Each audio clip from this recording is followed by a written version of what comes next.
1456년 7월 21일 베오그라드 포위 18일째 대포 소리가 멈췄다.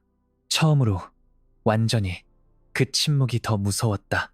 18일 동안 쉼없이 울려 퍼지던 천둥 같은 포성이 사라지자 세상은 이상하게 텅 빈 것처럼 느껴졌다.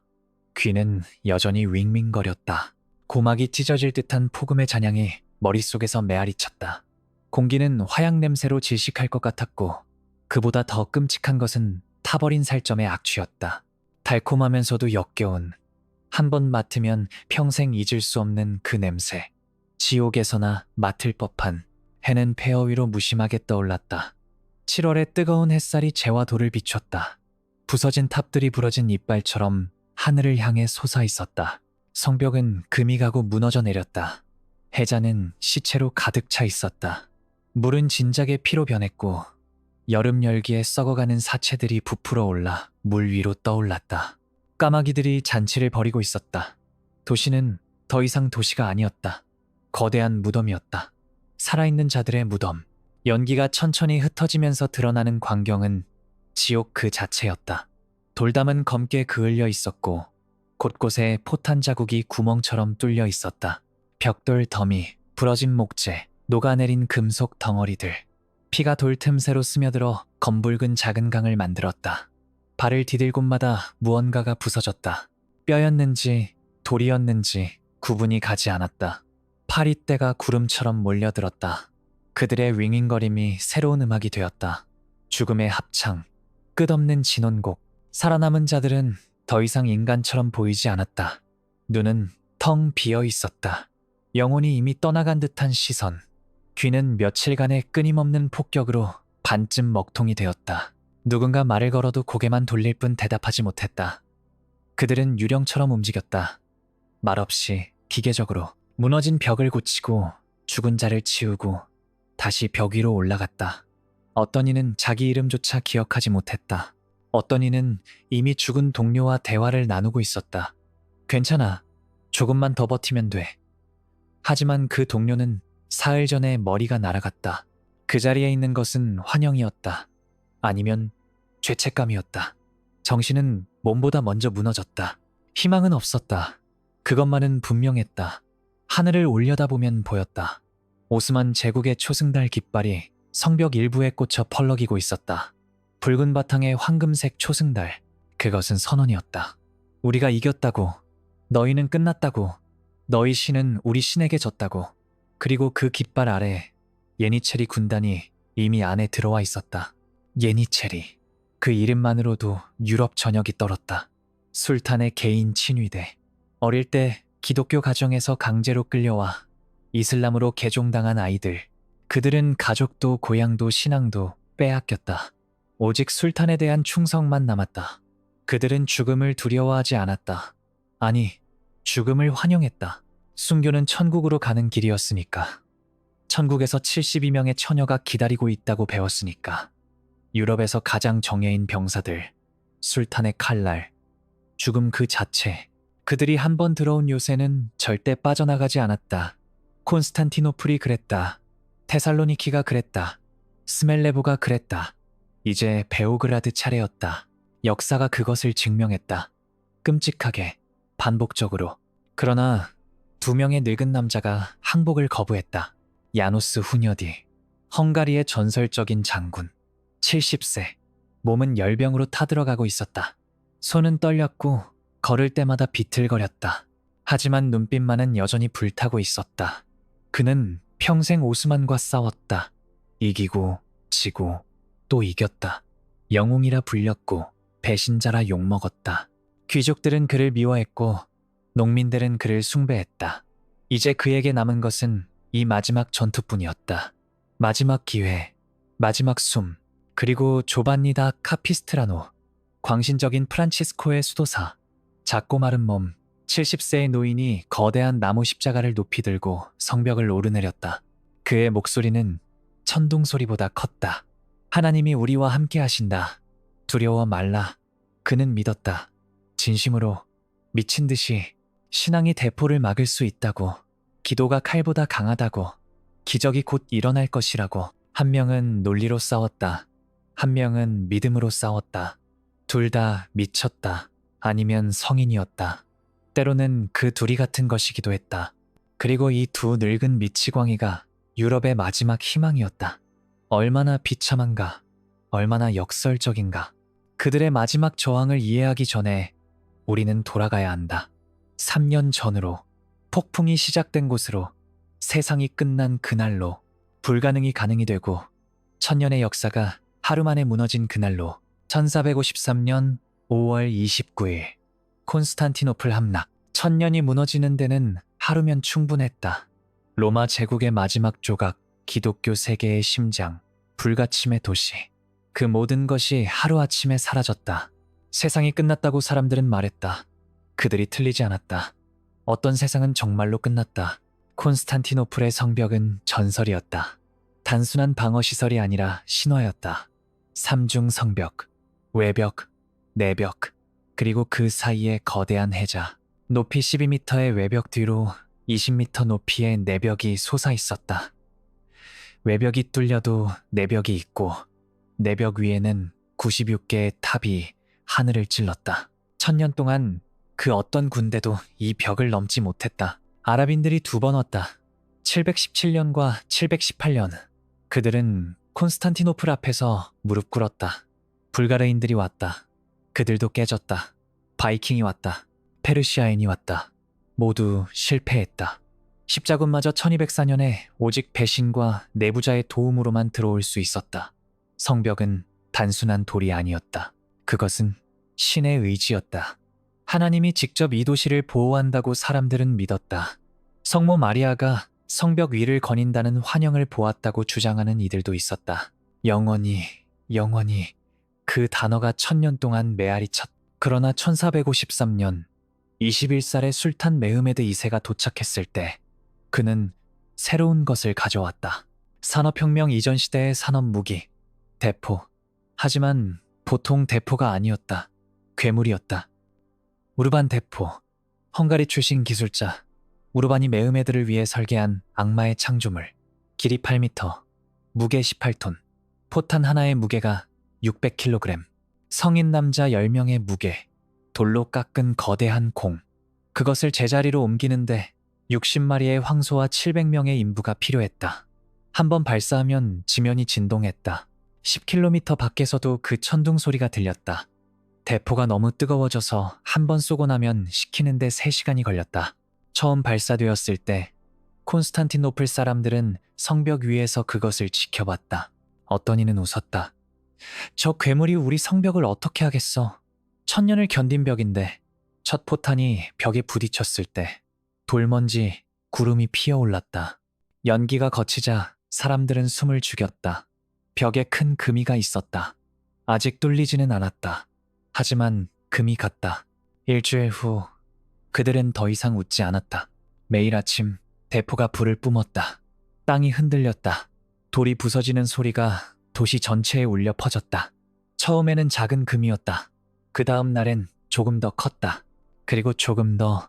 1000년 동안 무적이었던 성벽이 매일 조금씩 죽어갔다. 밤마다 방어자들은 돌과 나무로 구멍을 메웠다. 아침이 되면 대포가 그것을 다시 부쉈다. 로마의 유산이 화약 앞에서 녹아내렸다. 사제들은 기도했다.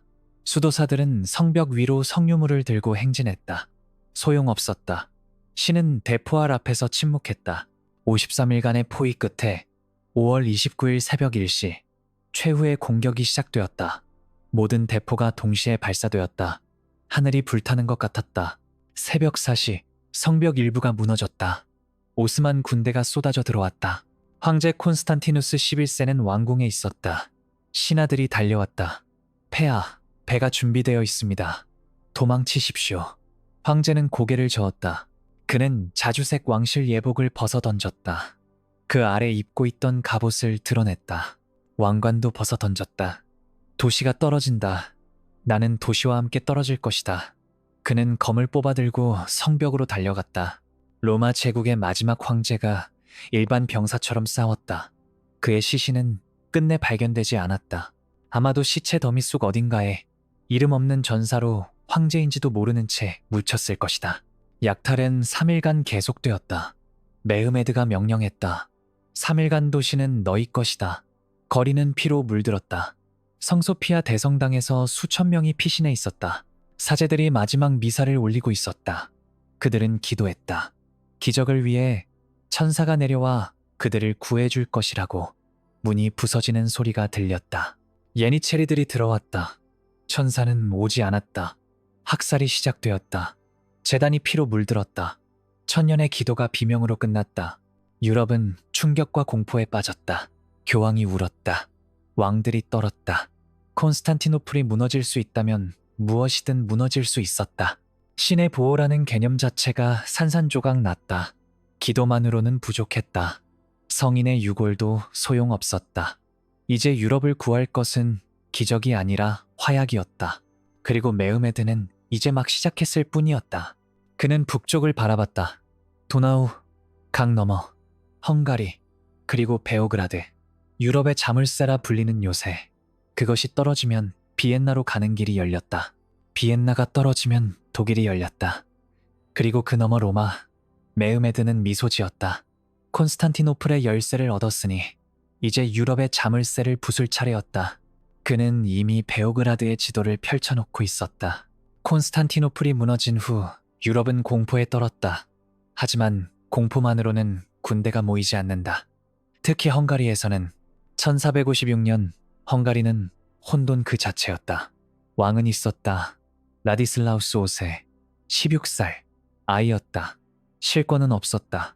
귀족들이 서로 싸우고 있었다. 권력을 위해, 땅을 위해, 자존심을 위해.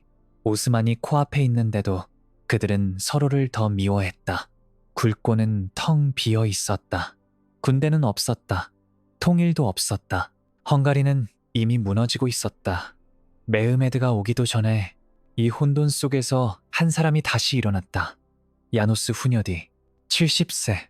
늙었다, 병들었다. 열병이 그의 몸을 갉아먹고 있었다. 의사들은 고개를 저었다. 몇 달 남지 않으셨습니다. 하지만 후녀디는 침대에 누워 죽을 사람이 아니었다. 그는 평생 싸워왔다. 오스만과, 귀족들과, 운명과. 그는 헝가리의 전설이었다. 백전노장, 터키인의 악몽이라 불렸다. 1440년대에 그는 오스만 군대를 여러 번 격파했다. 불가능해 보이는 승리들, 세르비아에서, 왈라키아에서, 코소보에서. 하지만 그는 영웅이 아니었다. 아니, 모두에게 영웅은 아니었다. 귀족들은 그를 증오했다. 그는 낮은 출신이었다. 아버지는 왈라키아 출신의 소귀족, 어머니는 더 낮았다. 그런데 이 혼혈 출신이 헝가리를 구했다. 여러 번. 귀족들은 그것을 용서할 수 없었다. 그들은 그를 배신자라 불렀다. 권력의 굶주린 개라 불렀다. 그가 승리하면 질투했고 그가 지면 비웃었다. 1444년 바르나 전투. 후녀디는 젊은 왕 블라디슬라프 3세를 이끌고 오스만과 싸웠다. 그들은 졌다. 왕은 전사했다. 후녀디는 살아 돌아왔다. 귀족들은 그를 비난했다. 왕을 버리고 도망쳤다고. 사실이 아니었다. 후녀디는 마지막까지 싸웠다. 하지만 귀족들은 진실 따위 관심 없었다. 그들은 그를 파괴하고 싶었다. 이제 1456년 병든 늙은 전사. 그의 손은 떨렸다. 기침을 할 때마다 피가 나왔다. 하지만 메흐메드가 베오그라드로 오고 있다는 소식을 들었을 때 그는 일어났다. 내가 가야 한다. 신하들이 말렸다. 장군님, 죽으실 겁니다. 후녀디는 웃었다. 어차피 죽는다. 침대에서 죽느니 싸우다 죽겠다. 그리고 같은 시각 이탈리아에서 또 다른 늙은 미치광이가 움직이고 있었다. 조반니 다 카피스트라노, 70세, 프란치스코의 수도사. 작은 남자, 마르고 쪼글쪼글했다. 하지만 그의 목소리는 천둥 같았다. 그는 유럽 전역을 돌아다니며 설교했다. 광신적인 설교, 종말론적인 설교. 오스만은 악마의 군대다. 이슬람은 적그리스도다. 싸우지 않으면 너희 모두 지옥에 떨어질 것이다. 사람들은 그를 미쳤다고 생각했다. 하지만 동시에 그를 믿었다. 그는 기적을 행한다고 소문났다. 장님을 보게 했다고, 죽은 아이를 살렸다고. 진실은 아무도 몰랐다. 하지만 사람들은 믿고 싶었다. 콘스탄티노플이 무너진 후 사람들은 기적이 필요했다. 카피스트라노는 교황 칼릭스투스 3세로부터 직접 명령을 받았다. 십자군을 일으켜라. 베오그라드를 구해라. 늙은 수도사는 고개를 끄덕였다. 그는 지팡이를 짚고 알프스를 넘었다. 70세의 노인이 헝가리로 향하면서 그는 설교했다. 모든 마을에서, 모든 광장에서 형제들이여, 악마가 온다. 무함마드의 군대가 온다. 너희 아내를 노예로 만들 것이다. 너희 아이들을 잡아갈 것이다. 너희 교회를 불태울 것이다. 일어나라. 싸워라. 하나님이 너희와 함께 하신다. 농민들이 모여들었다. 수천 명, 수만 명. 그들은 군인이 아니었다. 농부였다. 목수였다. 거지였다. 늙은이였다. 무기도 없었다. 낫을 들었다. 도끼를 들었다. 나무 막대기를 들었다. 어떤 이는 냄비를 투구 삼았었다. 어떤 이는 부엌칼만 들고 왔다. 후녀디는 그들을 처음 봤을 때 절망했다. 이것이 군대라고? 이건 학살감이다. 하지만 그에게 선택권이 없었다. 헝가리 귀족들은 군대를 보내지 않았다. 후녀디를 돕느니 차라리 오스만에게 항복하겠다고 말하는 귀족도 있었다. 그래서 후녀디는 이 오합지졸을, 이 농민 십자군을 받아들일 수밖에 없었다. 카피스트라노와 후녀디가 처음 만났을 때 두 사람은 서로를 경멸했다. 후녀디는 현실주의자였다. 전쟁은 기도로 이기는 게 아니라 전략으로 이긴다고 믿었다. 카피스트라노는 신비주의자였다. 신앙이 산을 움직인다고 믿었다. 대포보다 기도가 강하다고 믿었다. 당신의 농민들은 전투에서 쓸모없어. 후녀디가 말했다. 하나님은 강자가 아니라 신실한 자를 통해 일하십니다. 카피스트라노가 대답했다. 신이 대포를 막아줄 것 같소? 당신은 신을 믿지 않으시는군요. 나는 현실을 믿소. 하지만 그들은 같은 목표를 가지고 있었다. 베오그라드를 지키는 것, 유럽을 지키는 것. 그래서 그들은 협력하기로 했다. 불편하게 의심하면서 서로를 이해하지 못하면서 1456년 7월 그들은 베오그라드에 도착했다. 후녀디는 그의 직업군인 5,000명을 데려왔다. 카피스트라노는 그의 농민 십자군이만 5,000명을 데려왔다. 베오그라드 요새는 이미 사람들로 넘쳐났다. 공간이 부족했다. 음식이 부족했다. 하지만 밤낮으로 기도 소리가 울려 퍼졌다. 카피스트라노는 쉬지 않고 설교했다. 두려워 말라. 주님이 우리와 함께 하신다. 사람들은 믿었다. 아니면 믿고 싶었다. 왜냐하면 다른 선택이 없었으니까. 그리고 7월 4일 지평선에 먼지 구름이 피어올랐다. 오스만 군대가 도착했다. 10만 명, 300문의 대포, 그리고 예니체리. 메흐메드 2세는 그의 금빛 천막을 쳤다. 그리고 베오그라드를 바라봤다. 미소 지으며 포위가 시작되기 전 잠깐의 고요가 있었다. 폭풍전의 정적. 베오그라드 요새 안에서 사람들은 준비했다. 기도했다. 그리고 기다렸다. 카피스트라노의 십자군은 이상한 광경이었다. 그들 대부분은 무기를 제대로 다루는 법조차 몰랐다. 한 농부는 낫을 거꾸로 들고 있었다. 늙은 목수는 망치를 무기로 삼았다. 어떤 청년은 아버지의 낡은 검을 가져왔는데 너무 녹슬어서 칼집에서 빠지지도 않았다. 한 여인은 프라이팬을 들고 왔다. 이걸로 터키인 머리를 깰 거예요. 후녀디의 직업군인들은 그들을 보고 웃었다. 처음에는 저것들이 예니체리와 싸운다고? 하지만 웃음은 오래가지 않았다. 왜냐하면 농민들의 눈빛이 달랐으니까. 그들은 무서워하지 않았다. 아니, 무서워했지만 그것보다 더 강한 무언가가 있었다. 신앙, 광기, 절망, 아니면 그 모든 것의 혼합. 카피스트라노는 매일 설교했다.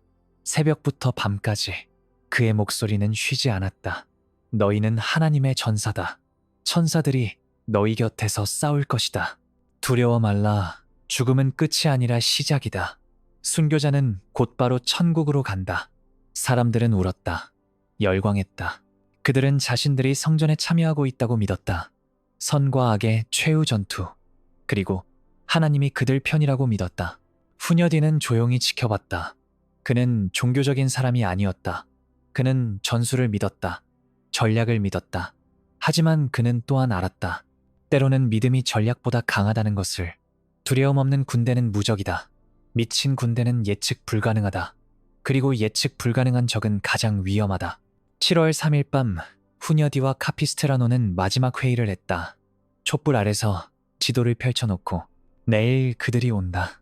후녀디가 말했다. 하나님의 뜻이다. 카피스트라노가 대답했다. 하나님의 뜻이라고 해서 우리가 이기는 건 아니오. 당신은 여전히 의심하시는군요. 나는 현실을 본다. 우리는 3만 명. 그들은 10만 명. 우리는 대포 몇 문. 그들은 300문. 수학적으로 우리는 진다. 수학은 신앙을 계산할 수 없습니다. 후녀디는 한숨을 쉬었다. 당신 사람들을 성벽에서 떨어뜨려 놓으시오. 그들은 훈련받지 않았소. 학살당할 것이오. 그들은 하나님을 위해 기꺼이 죽을 것입니다. 그게 문제요. 나는 죽을 병사가 아니라 살아서 싸울 병사가 필요하오. 둘은 서로를 노려봤다.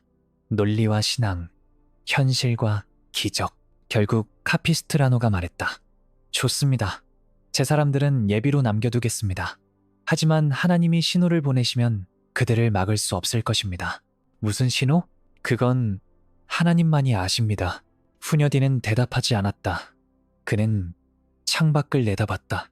어둠 속에서 오스만 군대의 모닥불이 수천 개 반짝이고 있었다.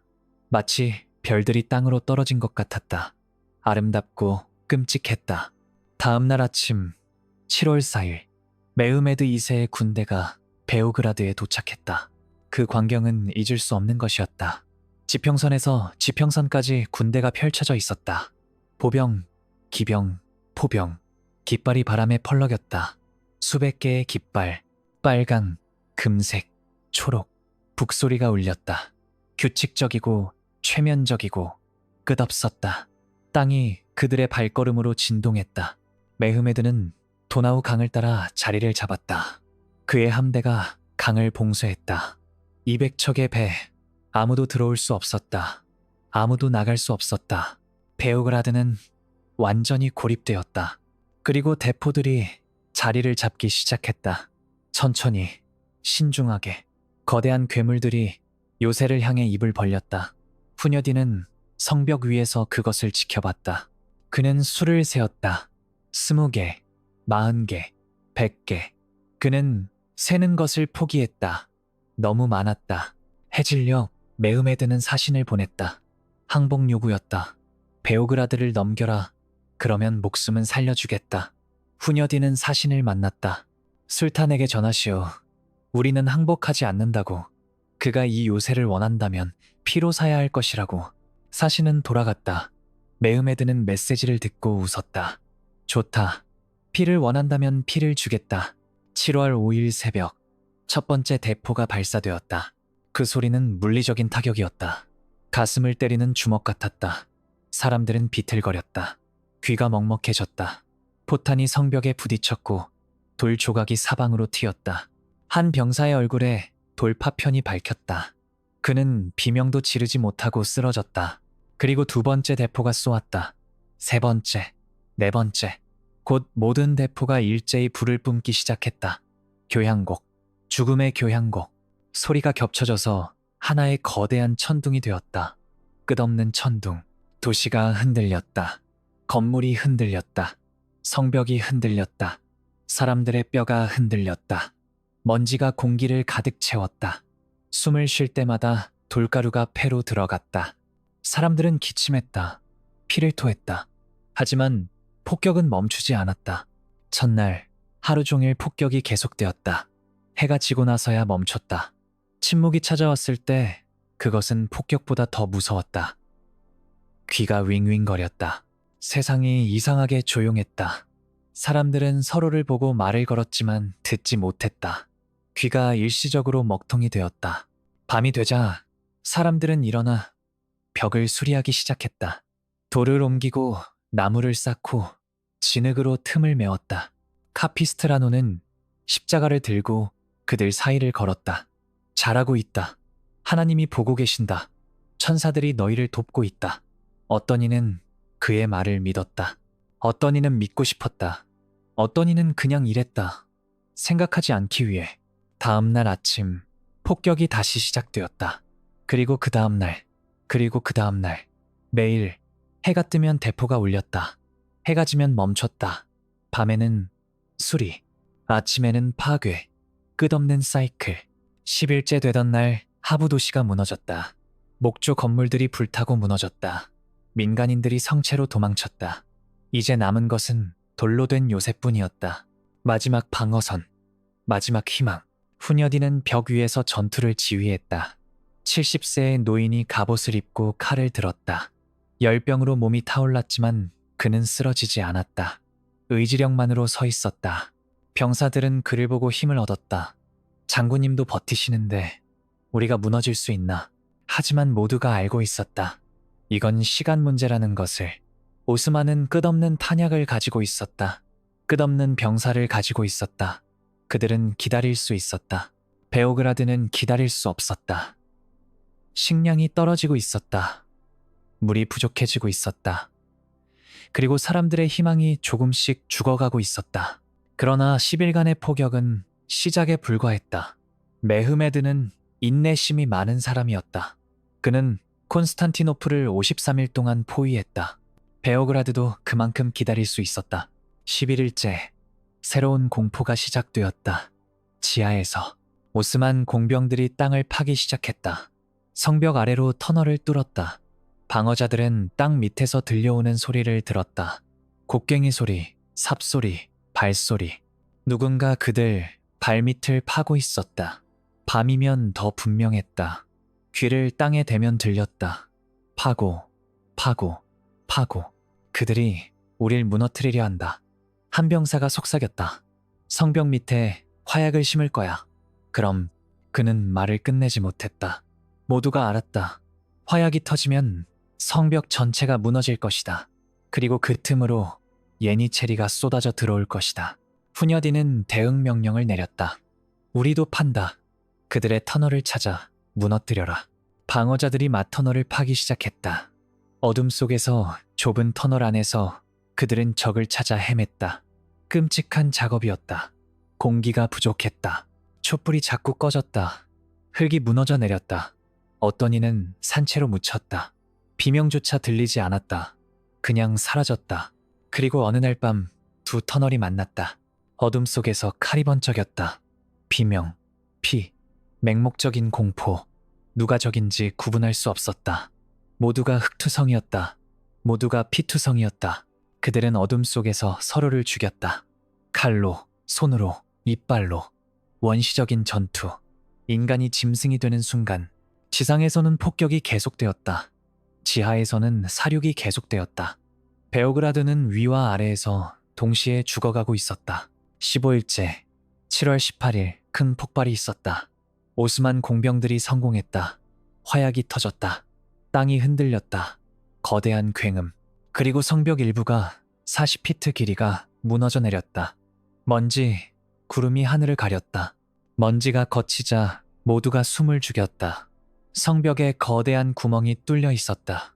그리고 그 너머로 오스만 군대가 보였다. 수천 명. 그들이 움직이기 시작했다. 예니체리가 돌격했다. 후녀디는 검을 뽑았다. 나를 따르라. 70세 노인이 달렸다. 무너진 벽을 향해 그의 뒤를 직업 군인들이 따랐다. 그들은 틈새에서 예니체리와 맞붙었다. 혼돈이었다. 칼과 칼이 부딪혔다. 피가 튀었다. 비명이 울려 퍼졌다. 후녀디는 미친 듯이 싸웠다. 병든 노인이 젊은 전사들처럼 움직였다. 아드레날린이 열병을 잇게 했다. 그는 베고, 찌르고, 밀었다. 그의 주변에서 사람들이 쓰러졌다. 적군도, 아군도 2시간 동안 전투가 계속되었다. 그리고 기적적으로 불가능하게 틈새가 다시 막혔다. 예니체리가 후퇴했다. 남겨진 것은 시체 더미뿐이었다. 수백 구, 돌 위에, 진흙 속에 서로 뒤엉켜 후녀디는 칼에 기대어 서 있었다. 숨을 헐떡였다. 온몸이 피로 물들어 있었다. 자기 피인지 적의 피인지 알 수 없었다. 그는 주위를 둘러봤다. 살아남은 자들의 얼굴. 그들은 더 이상 인간 같지 않았다. 유령 같았다. 죽은 자들의 유령. 우리가 이겼나? 누군가 물었다. 후녀디는 대답하지 않았다. 그는 알았다. 이건 승리가 아니라고. 단지 연기일 뿐이라고. 메흐메드는 다시 올 것이다. 더 많은 군대로, 더 많은 대포로, 그리고 다음엔 막을 수 없을 것이다. 그날 밤 후녀디는 쓰러졌다. 열병이 그를 덮쳤다. 의사들이 달려왔다. 더 이상 싸우시면 안 됩니다. 죽으십니다. 후녀디는 웃었다. 이미 죽은 몸이다. 조금 일찍, 조금 늦게 무슨 차이가 있나. 하지만 그는 일어날 수 없었다. 몸이 말을 듣지 않았다. 카피스트라노가 그를 찾아왔다. 십자가를 들고 하나님이 당신을 보호하실 것입니다. 후녀디는 고개를 저었다. 하나님은 베오그라드를 보호해야 하오. 나는 상관없어. 그리고 그는 눈을 감았다. 하지만 후녀디는 죽을 수 없었다. 아직 메흐메드가 그에게 마지막 선물을 준비하고 있었으니까. 도나우 강, 베오그라드의 생명선. 모든 보급이 그 강을 통해 들어왔다. 음식, 무기, 증원군. 그리고 메흐메드는 그것을 알았다. 그래서 그는 200척의 함대로 강을 봉쇄했다. 갤리선들이 쇠사슬로 연결되어 떠 있었다. 완벽한 장벽, 새 한 마리 지나갈 틈이 없었다. 베오그라드 안에서 식량이 바닥나고 있었다. 물도 부족했다. 부상자들은 치료받지 못하고 죽어갔다. 시간이 없었다. 하지만 후녀디에게는 계획이 있었다. 미친 계획. 자살작전, 우리가 봉쇄를 뚫는다. 그가 말했다. 신하들은 그를 쳐다봤다. 장군님, 열병으로 정신이. 내 정신은 멀쩡하다. 후녀디가 끊었다. 우리에게 150척이 있다. 작은 배들, 빠른 배들. 밤에 공격한다. 50척으로 200척을? 불가능합니다. 불가능을 가능으로 만드는 게 내 평생 일이었다. 장군님, 몸 상태로는 내가 죽으면 누가 지휘하든 상관없다. 하지만 저 봉쇄가 뚫리지 않으면 우리 모두 죽는다. 7월 14일 밤, 어둠이 강을 덮었다. 후녀디는 침대에서 일어났다. 비틀거리면서 갑옷을 입었다. 손이 떨렸다. 하지만 멈추지 않았다. 그는 배로 향했다. 카피스트라노가 그를 막으려 했다. 죽으실 겁니다. 알고 있어. 후녀디가 미소 지었다. 하지만 먼저 저들을 죽이고 죽겠어. 50척의 배가 조용히 출발했다. 노를 젓는 소리를 최소화했다. 강물 소리만 들렸다. 멀리서 오스만 함대의 등불이 반짝였다. 200개의 불빛, 아름답고 치명적이었다. 그들을 향해 천천히 다가갔다. 거리가 좁혀졌다. 100m, 50m. 오스만 보초들이 아직 눈치채지 못했다. 30m. 후녀디는 손을 들었다. 신호를 기다리는 궁수들. 모두가 숨을 죽였다. 지금 후녀디가 외쳤다. 화살이 날아갔다. 불화살. 수백 개가 동시에 그것들이 오스만 배에 돛에 꽂혔다. 불이 붙기 시작했다. 천천히, 그러다 갑자기 빠르게 혼돈이 시작되었다. 불타는 배 한 척을 밀어 오스만 함대 한가운데로 보냈다. 화공선, 기름을 가득 실은 배. 그것이 떠내려가며 다른 배들을 불태웠다. 쇠사슬로 연결된 배들은 도망칠 수 없었다. 불이 번졌다. 배에서 배로 비명이 울려 퍼졌다. 오스만 수병들이 강물로 뛰어들었다. 어떤 이는 불타는 채로 뛰어들었다. 쉬타는 소리와 함께 물이 그들의 비명을 삼켰다. 갤리선의 노예들은 쇠사슬에 묶여 있었다. 기독교인 노예들, 강제로 노를 젓던 자들. 그들은 도망칠 수 없었다. 그들은 배와 함께 불탔다. 그들의 비명이 가장 끔찍했다. 같은 신을 믿는 자들이 죽어가는 소리. 후녀디의 배들은 혼돈을 뚫고 나아갔다. 화살이 빗발쳤다. 어떤 배는 침몰했다. 하지만 대부분은 통과했다. 봉쇄가 뚫렸다. 강이 다시 열렸다. 새벽이 밝았을 때 강은 잔해로 뒤덮여 있었다. 타버린 배들, 떠다니는 시체들, 검게 그을린 깃발들. 오스만 함대는 박살났다. 후녀디는 승리의 기쁨을 느낄 겨를이 없었다. 배가 육지에 닿자마자 그는 쓰러졌다. 이번에는 일어날 수 없었다. 열병이 정점에 달했다. 의사들은 고개를 저었다. 이번엔 정말 끝입니다. 카피스트라노는 그의 침대 옆에서 기도했다. 밤새도록.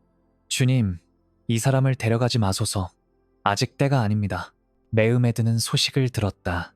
그의 함대가 파괴되었다. 농민 선장에게, 죽어가는 늙은이에게. 굴욕이었다. 참을 수 없는 굴욕. 그의 얼굴이 분노로 일그러졌다. 그는 천막 안의 모든 것을 집어던졌다. 전군 공격.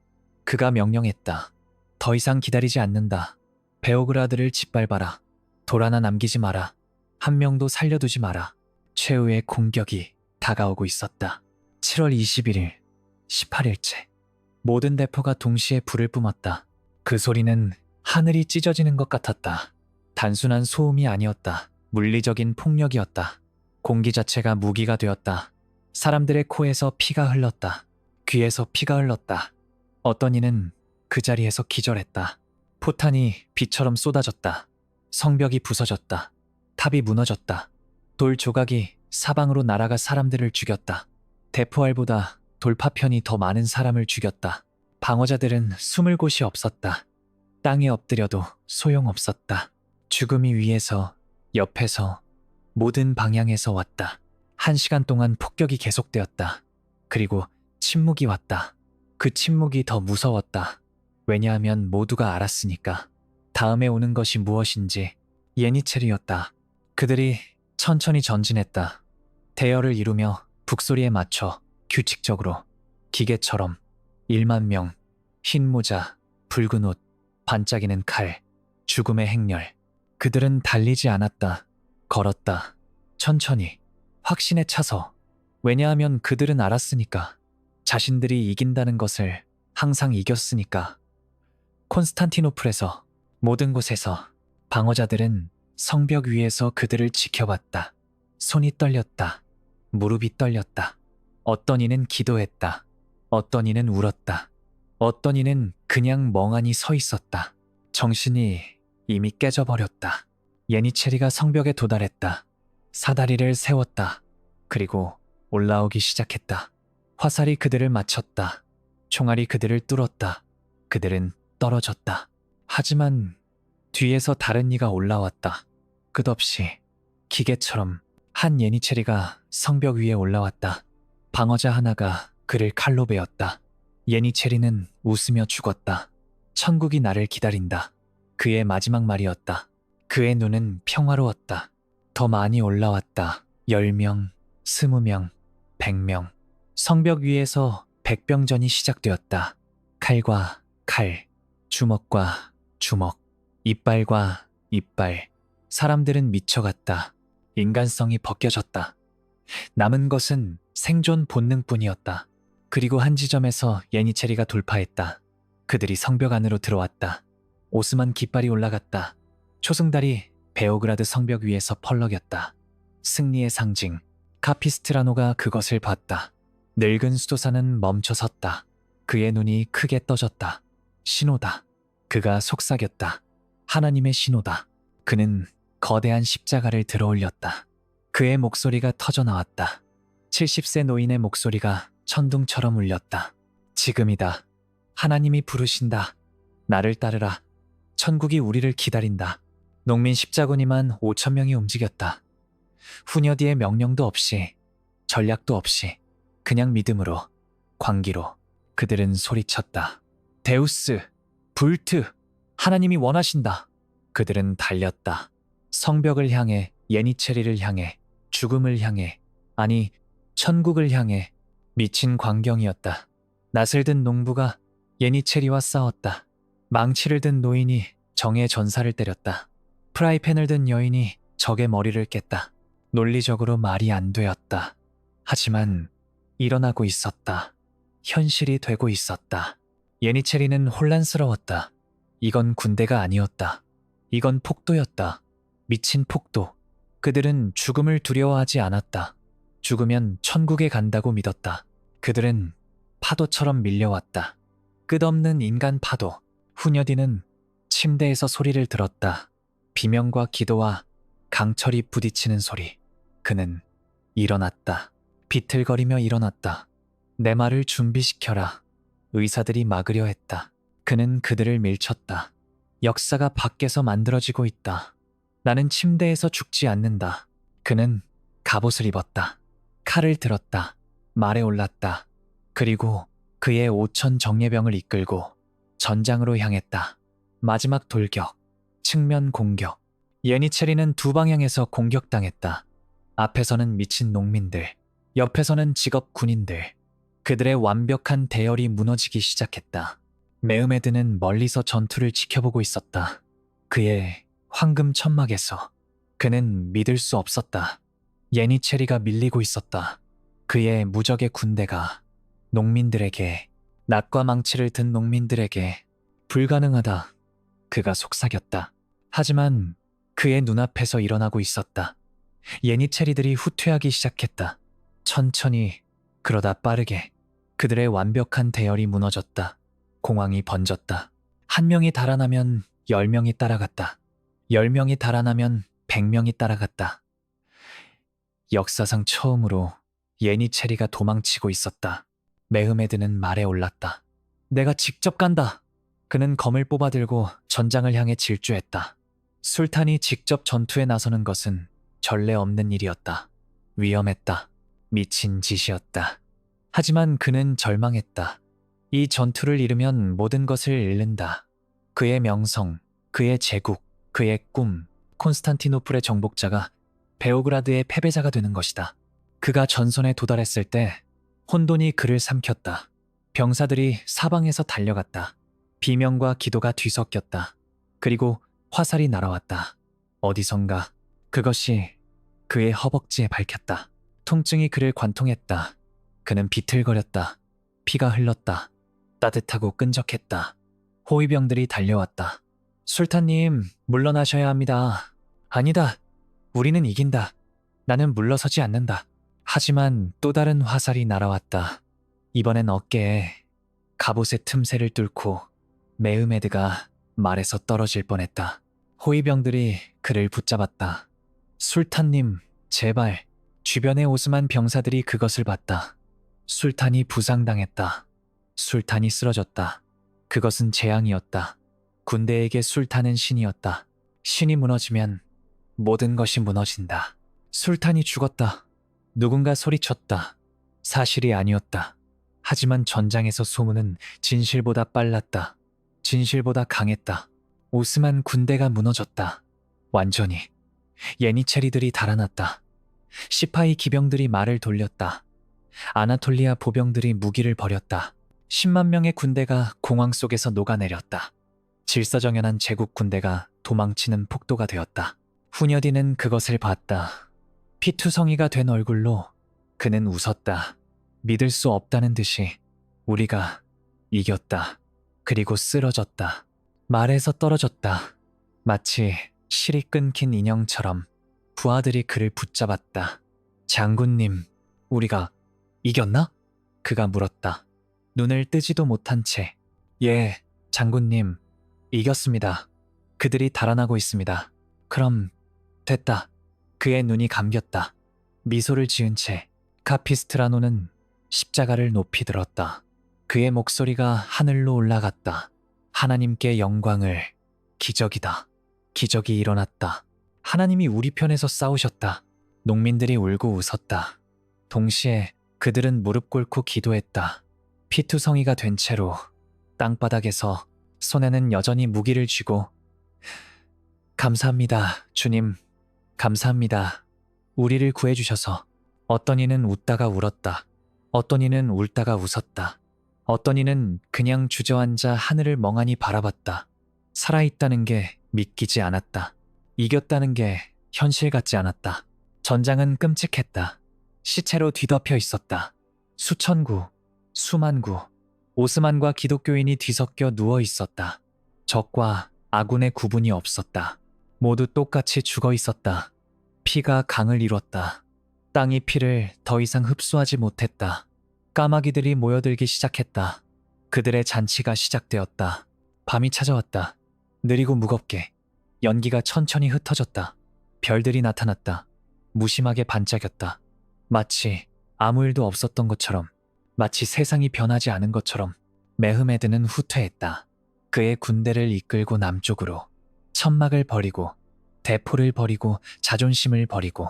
그는 고개를 돌려 베오그라드를 마지막으로 봤다. 성벽 위에 십자가가 서 있었다. 바람에 펄럭이며 승리를 선언하며 그는 아무 말도 하지 않았다. 오랫동안. 하지만 그의 눈에 무언가가 있었다. 분노도 아니고 슬픔도 아니었다. 존경이었다. 적에 대한 존경. 그들이 불가능을 해냈다. 그는 그것을 인정했다. 작게 고개를 끄덕였다. 그리고 말을 돌렸다. 다시는 베오그라드를 공격하지 않을 것이다. 베오그라드는 버텼다. 19일 동안 10만 명의 군대를 상대로 300문의 대포를 상대로 불가능이 가능이 되었다. 역사가 새로 쓰였다. 유럽이 살아남았다. 하지만 대가는 끔찍했다. 성벽은 폐허였다. 도시는 재덤이었다. 그리고 사람들은 살아있었지만 산 것이 아니었다. 그들은 19일간의 지옥을 겪었다. 그것은 사람을 바꿔놓았다. 영혼을 바꿔놓았다. 어떤 이는 평생 악몽을 꾸게 될 것이다. 후녀디는 천막에 누워 있었다. 의사들이 그를 돌봤다. 하지만 그들은 알았다. 이것은 치료할 수 없다고. 열병이 너무 깊이 들어갔다. 몸이 너무 많은 것을 견뎠다. 그는 죽어가고 있었다. 천천히, 고통스럽게. 하지만 그는 미소 지었다. 평화로운 미소. 우리가 이겼다. 그가 속삭였다. 유럽이 안전하다. 당분간은 그것으로 충분하다. 밖에서 종소리가 울렸다. 승리의 종.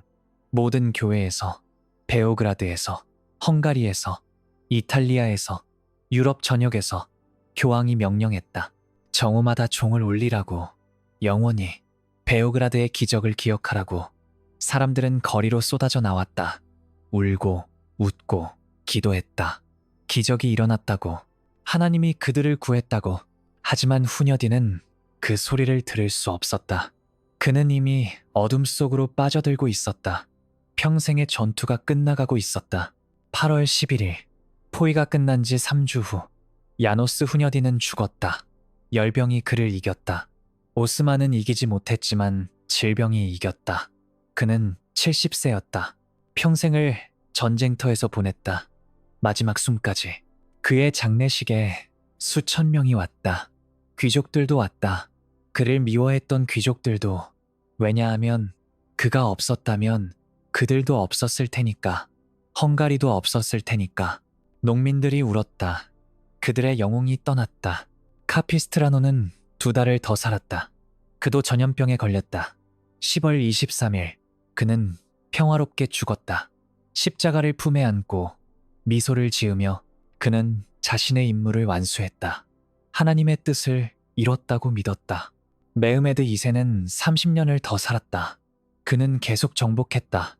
발칸을 정복하고 아나톨리아를 정복했다. 그의 제국은 계속 커졌다. 하지만 베오그라드는 다시 공격하지 않았다. 절대. 그 상처는 치유되지 않았다. 육체적 상처도, 자존심의 상처도. 베오그라드 포위는 유럽에 70년의 평화를 주었다. 오스만 제국은 1516년에야 다시 헝가리를 공격했다. 그때는 이겼다. 하지만 그 70년 동안 유럽은 준비할 수 있었다. 르네상스가 꽃피웠다. 종교개혁이 시작되었다. 세상이 변했다. 그리고 그 모든 것이 19일간의 저항 덕분이었다. 두 늙은 미치광이 덕분이었다. 한 명은 논리를 믿었고 한 명은 기적을 믿었다. 그들은 함께 불가능을 만들었다. 역사는 그들을 기억한다. 하지만 2만 5천 농민 십자군은, 낫을 든 농부는, 망치를 든 목수는, 프라이팬을 든 여인은, 그들의 이름은 기록되지 않았다. 그들은 역사책에 없다. 그저 농민들이라고만 쓰여 있다. 하지만 그들이 유럽을 구했다.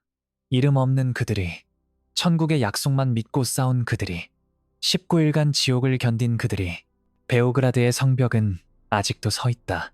부서지고 재건되고 또 부서졌지만 그 돌들은 여전히 속삭인다. 1456년 7월의 이야기를, 세상이 숨을 죽였던 19일의 이야기를, 두 늙은이와 농민 군대가 제국을 막아낸 이야기를, 믿음이 대포를 이긴 이야기를, 불가능이 가능이 된 이야기를. 오늘도 정오가 되면 유럽의 교회에서 종이 울린다. 교황 칼릭스투스 3세의 명령. 영원히 베오그라드를 기억하라고. 기적을 잊지 말라고. 그 종소리를 들을 때 기억하라. 19일간의 저항을, 그리고 역사가 이름조차 기록하지 않은 영웅들을 이 이야기가 마음에 들었다면 좋아요와 구독 부탁드립니다. 과거의 더 많은 이야기를 위해 채널 멤버십에 가입하시면 새로운 영상을 일찍 보실 수 있고 이 채널을 지원할 수 있습니다. 댓글로 여러분의 생각을 나눠주세요. 감사합니다.